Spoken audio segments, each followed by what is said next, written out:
I was actually fortunate because I was a really ill child.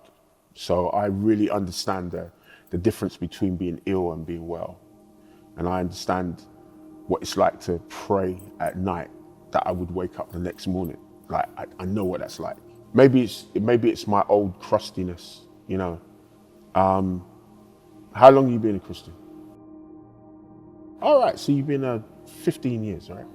Yeah, that's a good stint, but it's still a short stint.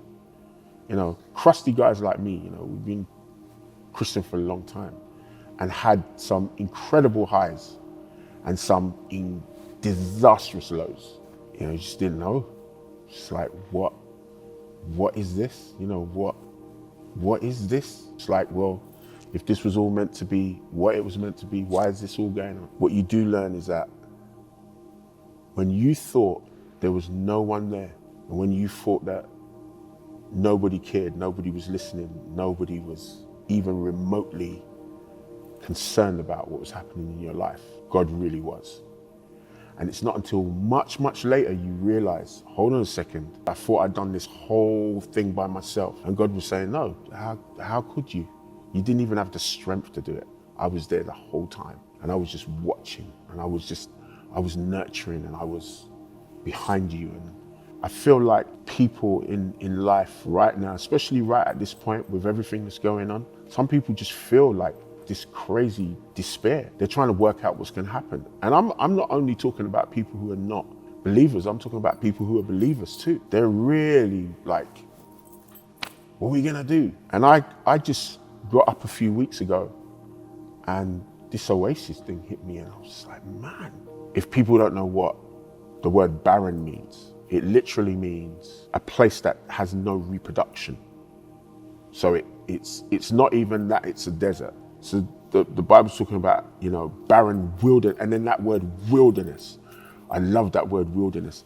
It just reminds me of when people go hiking, like, you know, and they don't know where they're going. They get lost. We got lost in the wilderness. It's kind of like they can't find their way out, because it's kind of like that place where nothing exists. What I like about this translation is that it speaks about water springing up, and that's when the Spirit comes. And my thing is like, man, when you begin to dig deep, this stuff doesn't like just trickle to the top. It will like burst, explosion, you know. The oases or the springs are there as like evidence that underneath all of what you see on the surface, there's a lot of life. There's a lot of hope. The reason why some people find great redemption is because they began to dig and they realized that with all of their digging, they still didn't have the power to bring anything forth. It was impossible because they didn't have the strength, they didn't have the know-how. And it's at that point that they realize that they're ready to be filled by God, by the Holy Spirit. There's something going on down there. And if I could just get down there, or if I could just experience what's happening down there, I'd find that refreshing. And that's what I love about this psalm, you know, the 107.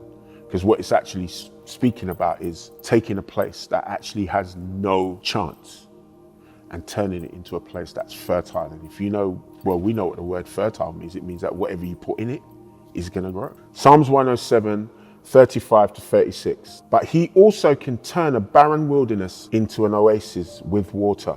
He can make springs flow into desert lands and turn them into fertile valleys so that cities spring up.